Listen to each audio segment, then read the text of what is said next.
오늘 인물 설교입니다. 인물 설교 수요일날 사울에 대해서 우리가 함께 말씀을 좀 나누도록 하겠습니다. 지난 주간에는 사무엘에 관해서 우리가 말씀을 들었죠. 특별히 사무엘의 중보기도에 관해서 말씀을 들었던 것으로 기억을 하게 됩니다. 이제 오늘은 사무엘 이후의 인물로서 사울에 대해서 말씀을 나누기를 원합니다. 아시다시피 사울은 이스라엘의 초대왕입니다. 초대왕. 그가 기록되어져 있는 성경은 사무엘상, 주로 사무엘상에 기록이 되어져 있죠. 사무엘상 1장에서 사무엘의 이야기가 먼저 시작이 됩니다. 사무엘의 이야기가 한나의 기도를 통해서 하나님이 사무엘을 그에게 잉태시켜 주시죠. 다 아시는 스토리라고 생각이 됩니다. 사무엘이 젖되기 전까지 한나에게 키워지다가 이후에 성전에 이제 사무엘이 바쳐지게 됩니다. 그리고 엘리 제사장의 뒤를 이어서 이스라엘의 정신적인 지도자 혹은 마지막 사사로서의 사명을 이제 사무엘이 감당하게 되는 것을 우리가 보게 되죠. 그러던 중에 사무엘은 지난주 거니까 그러던 중에 이제 그의 노년에 갔습니다. 노년에 가서 8장 1절 말씀에 보시면 말씀을 펼칠 수 있는 분은 펼치시고요. 못 펼치시는 분은 그냥 들으셔도 괜찮겠습니다. 8장 1절에 보면 사무엘이 늙음에 그의 아들 2명을 이스라엘의 사사로 삼았다라고 나오고 있어요. 이스라엘의 사사로 삼았다. 그런데 인물 하나는 누구예요? 아들 하나는 누구예요? 요엘이에요. 또 하나는 누구예요? 아비야라고 하는 인물인데 참 이 영적 지도자라 그래서 모든 방면에 뛰어났던 것은 아닌 것 같아요. 왜냐하면 성경에 등장하는 사무엘은 제사장으로서 그리고 사사로서 그리고 왕으로서 이러한 역할들을 충분히 해냈거든요. 성실하게 잘 감당했단 말이죠. 그런데 가정을 돌보고 또 자녀를 가르치고 훈계하는 일에는 실패했던 것 같습니다. 엘리도 그랬지만 사무엘도 똑같은 모양새를 지금 보여주고 있지 않습니까? 무슨 말입니까? 8장 3절에 보시면 그의 아들들이 사무엘의 아들들이죠. 아까 2명. 자기의 아버지 사무엘의 행위를 따르지 아니하고 이익을 따라 뇌물을 받고 판결을 굽게 하니라 라고 말하고 있다는 거예요. 사사의 기능이 뭐죠? 뜻 자체는 판결자라는 뜻이에요. 판결하다. 그런데 사사기서를 이제 제가 설교를 할 때도 말씀을 드렸었죠. 사사는 대사사와 어떤 사사가 있어요? 소사사가 있어요. 대사사는 주로 전쟁 영웅일 때가 많죠. 기드온이라든가 삼손이라든가 드보라라든가 전쟁 영웅입니다. 이스라엘을 구원해낸. 그런데 소사사들이 있어요.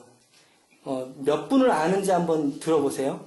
삼갈, 돌라, 뭘 돌라는 건가? 야일, 입산, 입이 싸다는 뜻은 아닙니다. 엘론, 압돈, 아셔요? 우리가 잘 이름도 모르는 이들은 소사사라고 합니다. 평화의 시대에 이스라엘의 재판이나 혹은 분쟁을 해결해주는 역할을 했던 인물들이 소사사입니다. 그러니까 지금 사무엘이 사사로 세웠던 이 2 아들들도 굳이 사사의 역할로 치자면 어느 사사겠어요? 그렇죠. 소사사들이 했던 그 방식처럼 이스라엘의 분쟁을 조정한 혹은 판결을 하는 그런 일들을 했던 거죠.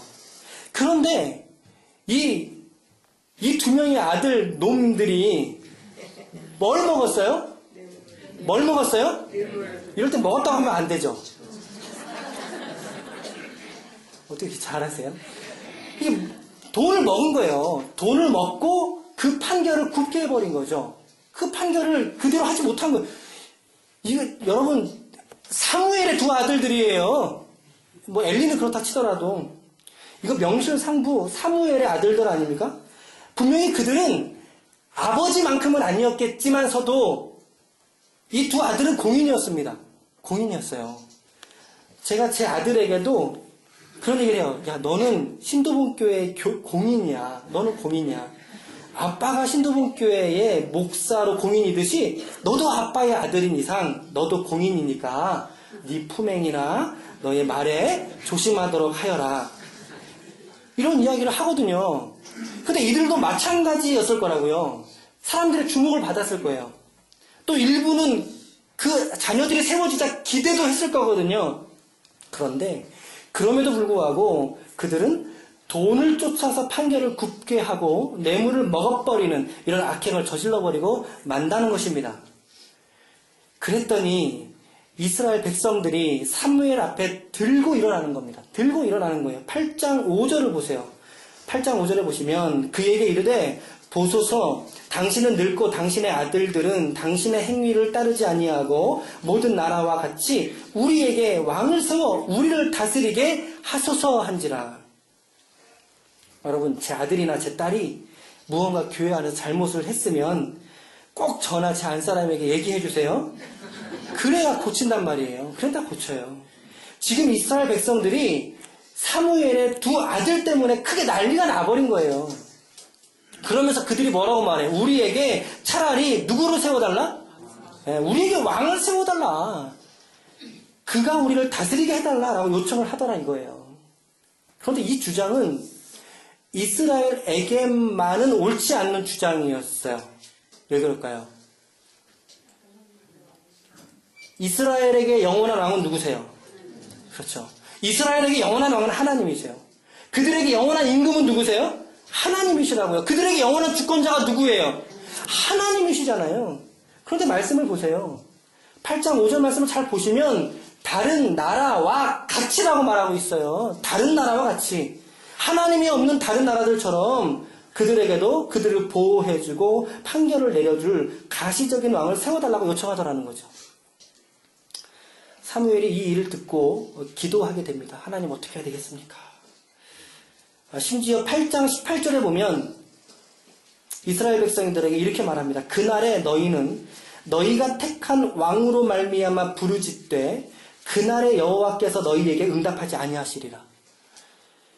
라고 얘기했음에도 불구하고 아니로소이다. 우리에게는 왕이 있어야 하리니 그가 우리 앞에 나아가서 우리의 싸움을 그가 싸워야 할 것입니다.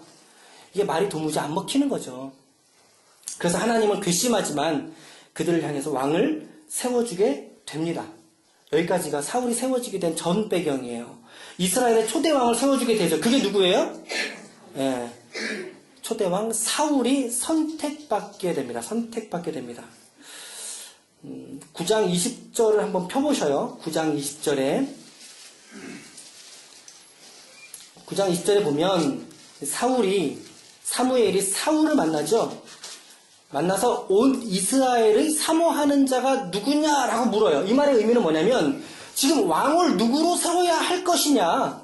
이스라엘의 온 초미의 관심사가 그거거든요. 과연 누가 이스라엘을 사모하는 자가 누구냐? 너와 내 아버지의 온 집이 아니더냐? 라고 사무엘이 사울을 향해 말한다는 거죠. 9장 21절 말씀에 9장 21절 말씀 다 같이 읽어볼게요. 시작. 사울이 대답 이스라엘 지파의 가장 작은 지파 베냐민 사람이 아니니까 또 나의 가족은 베냐민 지파 모든 가족 중에 가장 미약하지 아니하나이까 당신이 어찌하여 내게 이같이 말씀하시나이까.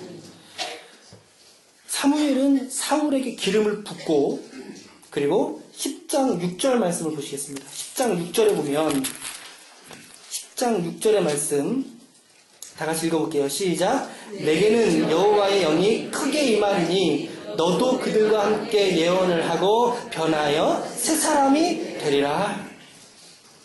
여러분, 하나님이 쓰시는 사람은요, 어떻게 보면 하나님이 만들어 가시는 거예요. 하나님이 만들어 가시는 거예요. 그 사람의 출신, 그 사람의 재산과 학력, 얼마나 그가 똑똑한가, 이 업무에 그가 얼마나 유능한가, 그거는 선택받은 사람이 생각하는 게 아니라는 말이죠. 그런 거는 우리나 생각을 하는 거예요. 그러나 하나님은 그것으로 사람을 쓰시는 게 아니라는 거죠. 하나님이 선택하시고 부르신 사람은 하나님이 만들어 쓰시는 줄 믿으시길 바랍니다. 오늘 말씀을 보세요. 사울이 분명 스스로 미천한 사람이라고 말했지만 미천한 사람이었어요. 약한 가문이었어요. 집안이었어요. 그런데 어떻게 돼요? 하나님이 부르시니까, 하나님이 선택하시니까 그가 어떻게 돼요? 하나님의 영이 그에게 부어지고 그로 말미암아 하나님이 사울을 새 사람 만들어 쓰지 않습니까? 사울을 새 사람 만들어 쓴다는 것입니다, 여러분. 우리도 마찬가지라고 생각합니다. 하나님이 우리를 부르시거나 쓰시거나 세우시거나 할 때에 중요한 것은 그 부르심에 우리가 순종하느냐 순종하지 않느냐가 관건이지, 그게 나에게 얼마나 합당한 일인가 아닌가 그것을 판단하는 건 본질이 아니라고요. 그건 두 번째 가치예요. 가장 중요한 가치가 아니에요. 하나님께서 오늘 저와 여러분들을 하나님의 종으로, 목회자가 아닌 하나님의 종으로 여러분들을 부르실 때에 순종할 수 있기를 축복합니다. 주가 쓰시겠다라고 할 때, 주님, 부족한 저의 삶입니다. 미천한 자이지만 그럼에도 불구하고 주님 찾으실 때 내게 아멘 할 수 있도록 도와주시옵소서 라고 여러분 기도하면서 준비하셔야 돼요. 교사를 모집하고 있습니다. 부르실 때 순종하십시오. 너무 재지 마세요. 힘들어서요. 무슨 일은 안 힘들어요? 시간이 없어서요. 핸드폰 하는 시간 조금만 줄이면 되지 않겠어요? 사울을 보세요. 그는 왕으로서 합당하지 않은 사람이었어요. 체격만 좋았어요. 어깨 위에 하나 더 있었다 그러니까. 근데 하나님께서 하등 그를 왕으로 세우실 특별한 이유가 없는 사람이라는 사실입니다. 근데 그는 사무엘에게 기름 부음을 받고 온 이스라엘의 제비에 뽑혔음에도 불구하고 10장 22절을 보니까 사울이 숨은 거예요. 제비 뽑아서 앞으로 나가야 되는데 사울이 없는 거예요. 그랬더니 하나님이 고자질에서 알려주시죠. 어디에 있다 그래요? 사울이 어디 있대요? 진보다리 사이에 지금 사울이 숨었다고 하나님이 일러준단 말이죠. 일면 겸손했지만, 그러나 또 일면 유약하기로 했던 사람이 사울이었다는 것입니다, 여러분. 이런 사울로 쓰임받았다면 여러분들도 쓰임받을 수 있습니다.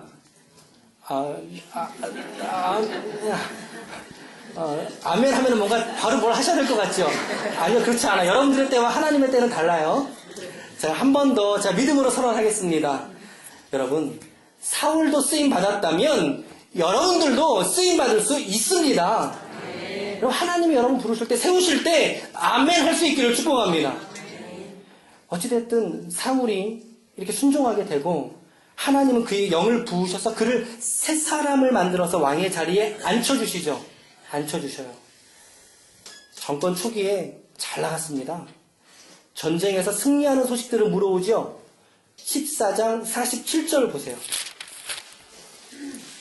14장 47절에 보면 사울이 이스라엘 왕위에 오른 후에 사방에 있는 모든 대적, 곧 모압과 암몬과 에돔과 소바의 왕들과 블레셋 사람들을 쳤는데 향하는 곳마다 어떻게 됐대요?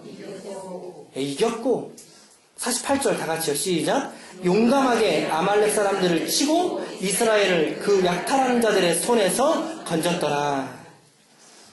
왕으로서의 면모.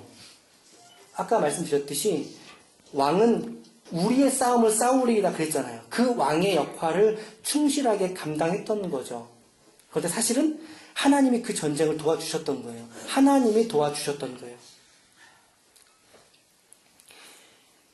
여기에서 사울의 이야기가 끝났으면 얼마나 좋았을까 싶어요. 여기에서 끝났으면. 근데 사울의 이야기는 여기서 끝나지 않습니다. 그는 실패한 사람이 되고 맙니다. 우리가 다 알듯이 사울은 실패한 자가 되고 맙니다. 큰 실수를 두 가지 하는데, 첫째 실수는 사무엘상 13장에 보면 블레셋하고 싸우려고 준비하는데 사무엘이 늦게 오는 거예요. 늦게 오니까 어떻게 해요? 자기가 직접 번제를 드려버려요. 이거 월권이거든요. 하나님을 만홀히 여기는 거거든요. 그래서 한번 매를 맞았다고요. 매를 맞았어요. 13장 13절 14절 제가 읽어볼게요. 사무엘이 사울에게 이르되 왕이 망령되이 행하였도다. 왕의 하나님 여호와께서 왕에게 내리신 명령을 지키지 아니하였도다. 그리하였더라면 여호와께서 이스라엘 위에 왕의 나라를 영원히 세우셨을 것이거늘 지금은 왕의 나라가 길지 못할 것이라. 여호와께서 왕에게 명령하신 바를 왕이 지키지 아니하였으므로 여호와께서 그의 마음에 맞는 사람을 구하여 여호와께서 그를 그의 백성의 지도자로 삼으셨느니라. 아니, 이렇게 질책을 받았으면 어떻게 해야 돼요? 이렇게 질책을 받았으면 어떻게 해야 돼요? 더 잘해야죠. 더 겸손해야 되지 않습니까? 그 왕위를 자신에게 주신 게 누군데요? 지가 잘나서 됐나요? 아니라고요. 하나님이 선택하셨고 그의 의지와 상관없이 하나님이 그를 세우셨단 말이죠. 그런 걸 알았으면 더 잘했어야죠. 더 겸비했어야죠. 그런데 오늘 본문의 말씀에서, 우리가 읽은 본문의 말씀에서 또 한 번 치명적인 실수를 사울은 범하게 됩니다. 그게 뭘까요? 15장 3절 말씀 같이 한번 읽어볼게요. 15장 3절 오늘 본문 말씀 시작. 지금 가서 아말렉을 쳐서 그들의 모든 소유를 남기지 말고 진멸하되 남녀와 소아와 젖먹는 아이와 우양과 낙타와 나귀를 죽이라 하셨나이다. 하나님은 이렇게 명령을 했잖아요. 그렇죠? 근데 사울은 어떻게 했어요? 8절과 9절 보세요. 8절과 9절. 아말렉 사람의 왕 아각을 어떻게 했어요? 사로잡았어요. 안 죽였어요. 칼날로 그 모든 백성을 진멸하였으되 사울과 백성이 아각과 그의 양과 소의 가장 좋은 것과 기름진 것과 어린 양과 모든 좋은 것을 다 남겨버린 거예요. 진멸하지 않은 거죠. 그리고 나서 무엇은 진멸했다고 나와요? 맨 뒷부분에 하찮은 것들만 진멸한 거예요. 아각 왕은 사로잡혀왔고 그리고 양과 소의 가장 좋은 것, 기름진 것, 모든 좋은 것은 그냥 가져와 버렸어요. 그랬더니 하나님이 오늘 후회하십니다. 하나님이 후회하셨어요. 15장 11절 보세요. 내가 사울을 왕으로 세운 것을 후회하노니 그가 돌이켜 나를 따르지 아니하며 내 명령을 행하지 아니하였음이니라. 사무엘이 근심하여 온 밤을 여호와께 부르짖으니라. 여러분 이 구절을 읽다가 보면 하나님도 후회하셔? 라는 생각이 드시죠? 여기서 후회라고 하는 단어, 히브리어 나함이라고 하는 단어인데요. 이 단어는 성경에서 한탄하다라고 하는 단어로 번역이 되기도 해요. 한탄하다. 창세기 6장 6절에 보니까 하나님이 땅 위에 사람 지으셨음을 한탄하사 마음에 근심하시고 후회하셨다는 거예요. 사람 지고 후회하셨다. 6장 7절에 보니까 내가 창조한 사람을 내가 지면에서 쓸어버리되 사람으로부터 가축과 기는 것과 공중의 새까지 그리하리니 내가 그것들을 지었음을 한탄함이니라 하시니라. 하나님이 만물을 지으셨던 것을 후회하셨다라는 거예요. 이거 하나님이 직접 본인의 직접으로 말씀하신 구절이거든요. 하나님이 한탄하신대요. 하나님이 후회하신대요. 여러분 모르셨죠? 하나님도 후회를 하세요. 모르셨죠? 그쵸?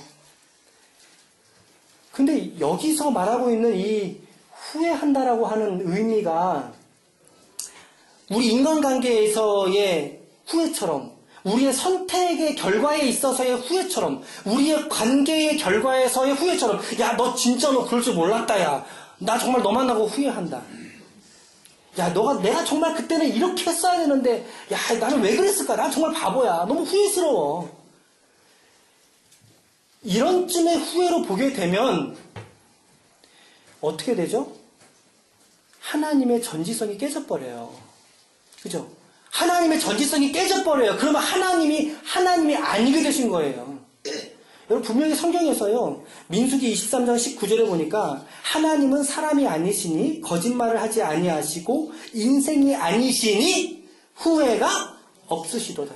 어찌그 말씀하신 바를 행하지 않으리요 하신 말씀을 실행하실 것이다 라고 말씀하고 있어요.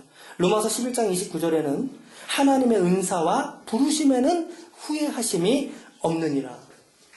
여러분 하나님은 후회하지 않으시죠. 하나님은 후회하지 않으세요. 하나님은 전지하시고 하나님은 모든 것을 아시고 모든 것의 주권이 되는 분이 우리 하나님인 줄 믿습니다. 우리는 이거 너무나 분명하게 아멘 아닙니까? 여러분 절대 하나님은 후회하시는 그런 하나님이 아니세요. 인간의 감정과 같은 후회를 하실 수 있는 분이 아니라고요. 만약에 성경이 이 하나님이 오늘 이 후회의 맥락을 우리의 후회의 맥락으로 동일하게 본다면 우리처럼 후회하고 우리처럼 한탄하는 하나님이시라면 우리 성도들에게는 하나님의 섭리라고 하는 것 자체가 성립이 안 되는 거죠. 야 영빈아, 야 내가 너 실수했다. 내가 너 목사로 부르는 게 아닌데 야 나 정말 후회스럽구나. 야, 너가 병중에 그렇게 고생할 줄은 몰랐어. 야, 미안하다. 이게 섭리예요, 여러분. 이게 섭니까요? 하나님이 이러시면 어떻게 되겠느냐는 거예요. 여러분, 하나님은 결코 후회하지 않으시는 분이십니다. 하나님은 결코 여러분과 저의 인생 속에서 실수하지 않으시는 분이십니다. 하나님은 저와 여러분의 부르심에 있어서 절대, 결코, 조금도 하나님은 후회함이 없으신 분이 우리 하나님이신 거예요. 그러니까 여기에서 나오는 이 하나님이 후회하신다는 표현은 좀 다른 의미로 이해해야 되는데, 이것은 인간과 같은 후회나 변덕을 말한 게 아니고요. 오히려 그 인간의 비극적인 모습과 그 죄로 타락한 존재, 그리고 그 현실에 대해서 하나님의 심정을 인간이 이해하기 쉽도록 말씀하신 표현, 이것이 하나님이 후회하셨다라고 하는 표현으로 보는 게 무리가 없다는 거죠. 여기서도 사울을 왕으로 세우신 행위 자체를 하나님이 취소하고 싶은 그런 후회스러운 마음이 아니라고, 그런 게 아니라고요. 사울의 타락을 보면서 가졌던 하나님의 심정이 뭐였겠느냐는 거예요. 성경에서 후회하셨다라고 하는 이 라함이라는 단어 속에는요, 연민하다는 의미가 들어있어요. 연민을 갖다. 점점 타락해가는 사울의 실존과 그의 모습을 보면서 하나님이 가졌을 마음이 무엇이었겠냐고요, 여러분. 이렇게 우리가 이 후회를 이해를 하면 하나님의 전지성은 깨지지 않습니다. 오히려 이 말씀이 한편으로는 하나님의 사울을 기대하셨고 사랑하셨다라는 반증이 될 수 있어요. 조금 얘기했듯이 나함이라는 단어 속에 아파한다는 단어가 들어있어요. 아파한다는 의미, 연민을 갖는다. 그러니까 하나님은 사울로 인해서 아프셨던 거예요. 하나님은 그 사울을 통해서 안타까우셨다는 거예요. 저렇게 죄의 길로만 걸어가는 그를 향하여 하나님은 안타까우셨다는 거예요. 그러므로 사무엘은 근심하면서 온 밤을 여호와께 부르짖으며 밤을 지새게 되지 않습니까? 밤을 지새우면서 하나님께 부르짖죠. 사무엘이 어떻게 기도했을까요, 여러분? 어떻게 기도했을까요? 사무엘상 12장 23절에 보면 나는 너희를 위하여 기도하기를 쉬는 죄를 여호와 앞에 결단코 범치 아니하고, 사무엘은 이스라엘 민족을 위해서 기도했을 거예요. 그죠? 사울에게 기름 부어서 왕으로 세운 게 어찌됐든 자신이잖아요. 그런 절망 때문에 부르짖었을까요? 아니요. 사무엘은 개인적인 기도를 넘어서서 국가와 백성을 위해서 그는 중보했을 거라는 거죠. 어쩌면 밤을 새면서 하나님께 하나님 사울의 폐위를 좀 만류해 주십시오 라고 기도했을 수도 있다고 생각해요. 아니면 하나님 제게 명을 더하셔서 사울을 제 손으로 세웠습니다. 그에게 한 번 더 기회를 주십시오 라고 했을 수도 있어요. 사울에 대한 연민, 백성을 향한 연민, 그 국가의 미래에 대한 안타까움으로 사무엘은 밤을 지새우더라 이것입니다. 그렇게 사무엘이 근심하면서 기도하면서 온 밤을 지새웠는데 하나님께 부르짖었는데 사울은 어떻게 했을까요? 그 상황 속에 사울은 어떻게 했어요? 12절을 같이 한번 읽어볼게요. 12절 시작. 사무엘이 사울을 만나려고 아침에 일찍 일어났더니 어떤 사람이 사무엘에게 말하여 이르되 사울이 갈멜에 이르러 자기를 위하여 기념비를 세우고 발길을 돌려 길갈로 내려갔다 하는지라. 사울이 기름 부음 받을 때의 겸손은 어디 가고 없죠. 이제 없어요. 이제는 자신을 위하여 무엇을 만들어요? 기념비 만들어요. 기념비. 세 번역에서 승전비라고 번역했어요. 승전비. 바로 엊그제 아멜렉하고 전쟁을 싸우면서 이겼거든요. 그래서 아말렉의 왕 아각을 사로잡아 왔는데 어쩌면 그것을 기념비에 새겼을 수도 있어요. 자신의 정치를 치하하는 그런 내용을 새겼을 수도 있죠. 지금 상황이 심각하게 돌아가는 것을 사울은 모른 채 사무엘을 만나자 이렇게 말합니다. 13절에 보니까 원하건대 당신은 여호와께 복을 받으셔서 내가 여호와의 명령을 행하였나이다. 묵상을 하면서 여기서 얼마나 화가 났는지 몰라요. 지금 사울은 하나님의 명령을 위반한 상태라고요. 위반한 상태. 아멜렉과 전투에서 시족을 멸절하라 그랬는데 전쟁에서 이겼어요. 근데 노량물을 보니까 남아있는 노량물을 보니까 아까운 거예요. 아까운 거예요. 그래서 가장 좋은 것은 오히려 취하여 가지고 오지 않습니까? 가지고 왔어요. 그래놓고도 뻔뻔하게 사무엘 앞에서 내가 주님의 말씀을 준행하였나이다.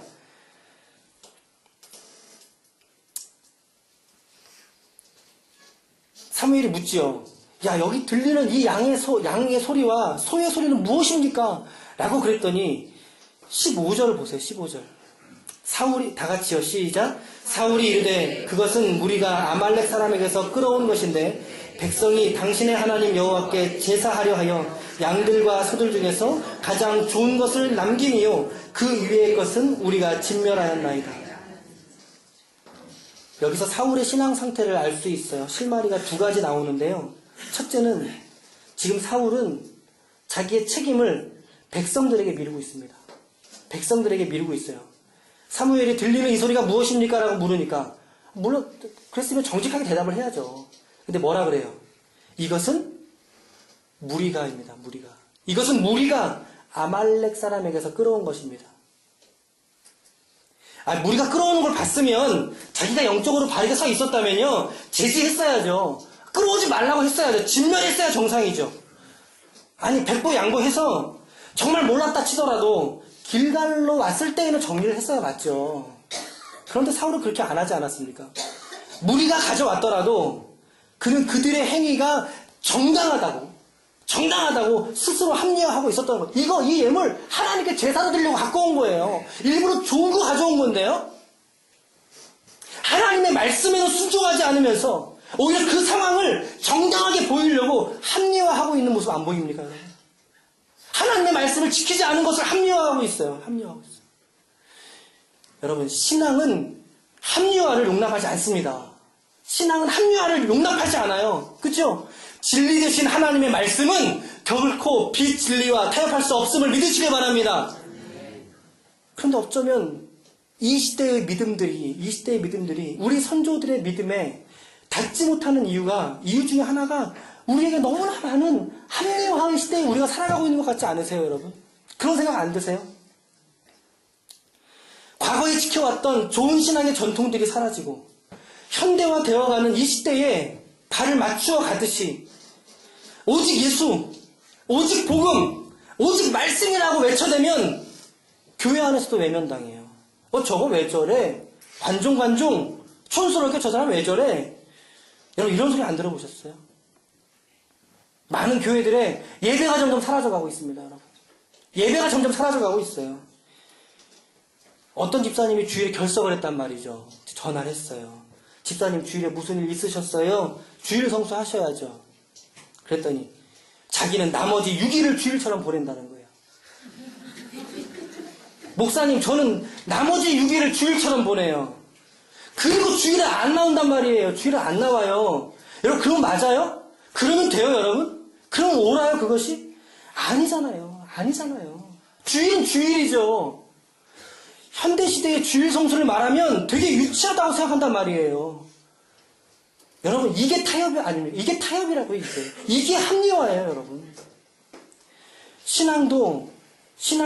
신앙으로 우리의 병들도 극복하고 어려운 생활도 믿음으로 극복하려고 했던 그런 그 시대의 믿음의 순수성들이 이제는 세속 문화에 젖어가는 것 같지 않으세요, 여러분? 한번 여러분들의 믿음의 눈을 들어서 이 땅을 바라보십시오. 믿음의 세대를 바라보십시오, 여러분. 제가 지난 교회에 있을 때 한 해 동안, 1년 한 해 동안 저희 장인 어른이 위암 간암을 진단받으셨어요. 장모님이 뇌경색 진단을 받으셨어요. 그리고 처형은 백혈병 진단을 받았어요.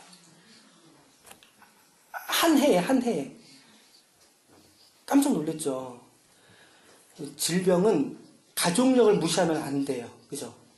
그러니까 제가 누가 걱정이 됐겠어요? 누가 걱정이 돼요?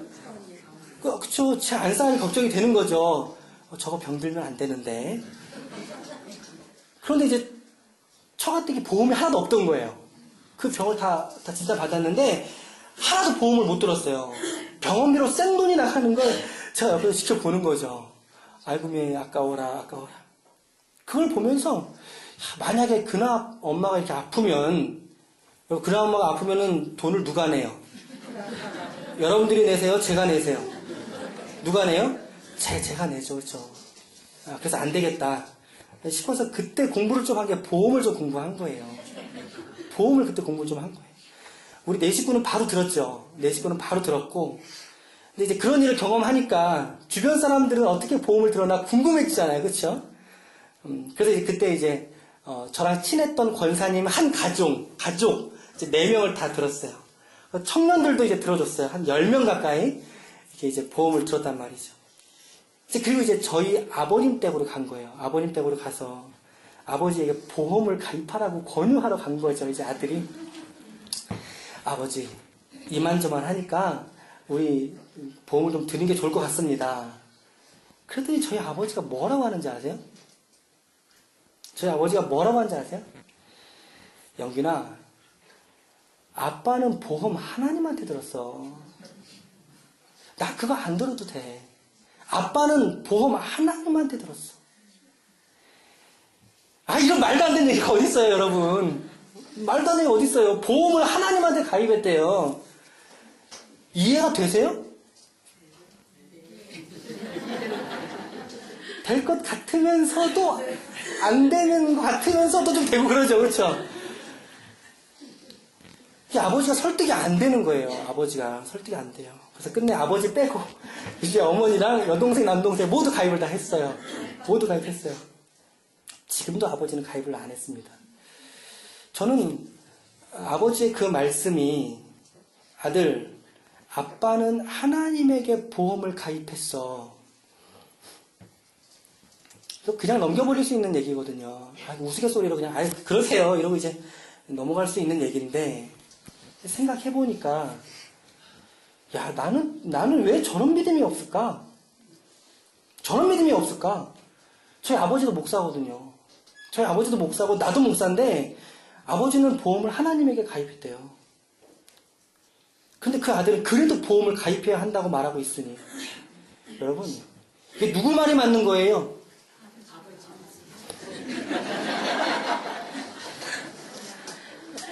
아니, 둘 다 맞아요. 둘 다 맞아요. 여러분, 할 수만 있으시면 실비보험 다 들어놓으세요. 예. 여러분들의 믿음을 위해서 들어놓으시는 게 좋아요. 왜냐면 내가 병에 걸려서 병원에 입원했잖아요. 그때 보험을 들었으면 어떻게 해요? 주님 감사합니다 이래요. 근데 보험을 안 들어놨어요. 그럼 뭐라 그래요? 주님 왜 하필 제가 병에 걸렸습니까? 여러분 안 그러실 것 같으세요? 아니요. 그럴 수밖에 없는 존재가 우리들이에요. 믿음을 위해서라도. 어쨌든 이 두 가지가 균형을 이루면 좋겠지만 둘 다 틀린 건 아니에요. 사실은. 틀린 건 아니에요. 그런데 한편으로는 그런 내 아버지의 신앙, 그런 내 아버지의 믿음이 이 아들은 부럽다 이 말이죠. 이 아들은 부러운 거예요, 여러분. 어떻게 보면 현실에 일어날 가능성하고 우리 아버지 타협하지 않는 거 아닙니까?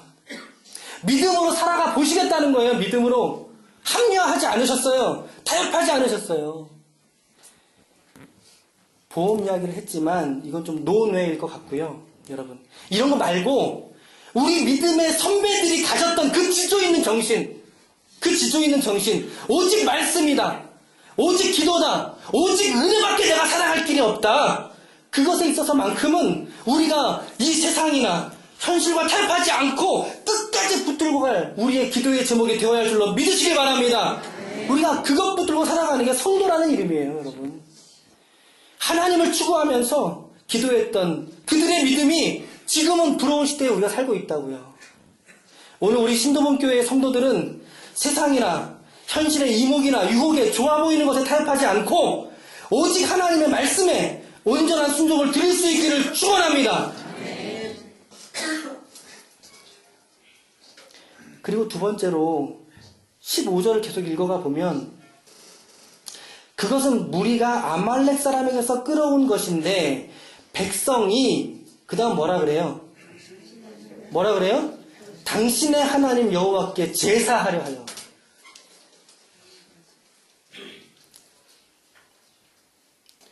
사울은 하나님을 지금 누구라고 말하고 있어요? 당신의 하나님이라고 말하고 있어요. 당신의 하나님이라고 말하고 있어요. 제 성경의 해설에 보니까 이렇게 써 있어요. 사울은 사무엘의 지적에 자신의 잘못된 행동을 하나님께 제사 드리려 하였다고 합리화시키고 있다. 그러나 사울은 비록 자신이 드릴 제사를 통해서 하나님을 경외한다고 말할지라도 그의 내면은 이미 하나님으로부터 멀어져 있다. 본문에서 당신의 하나님이라고 부른 것은 하나님과 자신과의 관계가 단절되었음을 나타내는 것이다. 그만큼 하나님과 사울 사이에는 돌이킬 수 없는 거리가 생겨난 것이다. 그죠? 하나님은 이미 사울의 하나님이 아니었다는 거예요. 사울에게 하나님은 이제는 자신의 이익을 위해서 혹은 자신의 왕권 유지를 위한 뒷배경에 불과했던 거예요. 하나님이. 자신과 전혀 상관없는 하나님이라는 거예요. 당신의 하나님이지 않습니까? 사무엘 당신의 하나님이지 않습니까? 당신의 하나님으로 변질되어 버리지 않았습니까? 여러분, 마찬가지라고 생각합니다. 성도가 사실 이 하나님과의 관계가 멈추면요, 여기서 진전되지 않으면 그의 영적인 생명도 더 이상 그 생명력을 잃어버릴 수밖에 없다는 거예요. 하나님께서 성도들에게 징계하실 때, 훈계하실 때 그에게 막 때리세요. 병 막 들고 그렇게 하세요? 아니, 그런 경우 많이 못 봤어요. 어떻게 하세요? 그냥 은혜를 걷어가세요. 은혜를 걷어가세요. 그래서 하나님이 1인칭이 아니라, 나의 하나님이 아니라 3인칭의 하나님이 되게 만들죠. 그의 하나님, 그녀의 하나님. 은혜를 성도에게 걷어가시고 정죄와 판단만 남겨놓고 은혜를 싹 걷어가시는 거예요. 그가 하나님을 만났던 그 시절의 감사의 고백과 그 감사가 메마르게 하시고 십자가의 구원의 감격과 은혜가 사그러들게 하신다는 거죠. 그래서 하나님이 나의 하나님, 자신의 하나님이라 불려지지 않고 다른 타인의 하나님으로 불려지게 하신다는 거예요. 이게 얼마나 비참한 일입니까, 여러분? 여러분, 은혜가 없이 직분을 맡을 때 얼마나 비참합니까? 감사와 감격이 없는데 예배를 드릴 때 성령의 역사가 없이 내가 무언가 사명을 감당한다 칠 때 그거 얼마나 비참하냐는 거예요. 그 인생이 가장 불쌍한 인생 아니겠습니까, 여러분? 여러분, 하나님은 오늘도 여러분들의 하나님인 줄 믿으시기 바랍니다. 하나님의 그 이름을 그 누구에게도 빼앗기지 마십시오. 하나님은 오늘도 여전히 동일하게 나의 하나님이십니다. 여러분들 어떠한 상황, 여러분들 어떠한 삶의 현실 속에서도 하나님이 나의 하나님이라는 사실을 결단코 놓치지 않으면 여러분 견딜 수 있습니다. 승리할 수 있습니다. 결국에는 하나님이 하시는 역사를 여러분들 두 눈으로 목도하게 될 줄로 믿습니다. 그런데 그 하나님을 놓쳐버려요. 내 하나님이 아니라 당신의 하나님? 사울에게 하나님은 자신의 하나님이 더 이상 아니었습니다. 사울과 다윗이 근본적으로 다른 게 바로 이 지점이었어요, 여러분. 둘 다 똑같이 죄를 저질렀어요. 이제 다음 주에는 다윗을 할 것 같아요. 정봉근 강도사님이. 네. 그런데 사울은 용서받았어요. 그렇죠? 아니, 사울은 용서받지 못했어요. 근데 다윗은 어떻게 되죠? 용서받았다고요. 그 기준이 뭐냐 이거예요, 여러분. 그 기준이 뭘까요? 사울은 하나님이 자신의 하나님이 아니었어요. 남의 하나님이었어요. 하지만 다윗의 하나님은 세상 없어도 자기의 하나님이었습니다. 자기의 하나님. 그러니까 징계를 받아도 살잖아요. 징계는 사랑의 또 다른 이름이니까 버티잖아요. 견디잖아요. 그러면서 하나님을 의지하지 않습니까? 사울은 어떻게 하죠? 자기의 하나님과의 관계가 다 깨져버립니다. 사울은 어떻게 보면 리더십이 있었습니다. 정치력도 있었어요. 하지만 하나님을 등지고 자기 욕심에 미혹되어 서는 순간 매를 맞게 되죠. 이제 15장 이후로 31장까지 계속 다윗하고 계속 연결돼서 스토리가 진행이 돼요. 좀 성경 집에 가셔서 한번 읽어보시면 좋을 것 같은데, 결국에 31장에 가서 그의 아들 요나단하고 더불어서 전장에서 처참하게 자결하게 해서 죽고 말죠. 우리가 오늘 사울의 이야기를 통해서 그의 생애를 다 다루진 않았지만 몇 가지 적용을 찾아보게 됩니다. 첫 번째, 하나님의 선택에는 오늘도 후회가 없다는 것입니다. 하나님은 저와 여러분들을 당신의 자녀로 부르셨고 선택하셨습니다. 그 부르심에는 후회하심이 없습니다. 여러분들의 삶을 향하신 하나님의 섭리가 있습니다. 그것을 발견해 나아가는 것이 신앙 생활입니다. 두 번째, 순종의 제사보다 낫다는 것입니다. 하나님은 사울의 제사를 원한 게 아니라 하나님의 말씀에 순종을 요구하셨던 것입니다. 하나님이 오늘 여러분들에게 요구하시는 순종은 무엇입니까? 여러분들이 찾으시길 바랍니다. 마지막으로 하나님은 그 누구의 하나님도 아닌 오늘 나의 하나님이십니다. 하나님과의 관계가 아내와의 관계, 남편과의 관계, 이 땅의 어떤 관계보다 더 중요하다는 것을 잊지 마십시오. 그 관계가 무너지면 모든 관계가 잘 되어 있다 하더라도 그것은 본질이 아닙니다. 사울은 이런 지점에서 실패하고 돌이키지 못하고 맙니다. 이스라엘의 초대왕은 결국에 이런 실패로 마감하게 됩니다. 오늘 우리들만큼은 이 사울의 실패와 실수와 실패를 교훈 삼고 거울 삼아서 하나님께서 원하시는 삶으로 정말 그분의 음성을 듣는 삶, 순종하는 삶으로 하나님께 영광이 되시고 세상의 소망이 되시는 하나님의 거룩한 종들이 다 되시기를 예수님의 이름으로 축원합니다. 아멘.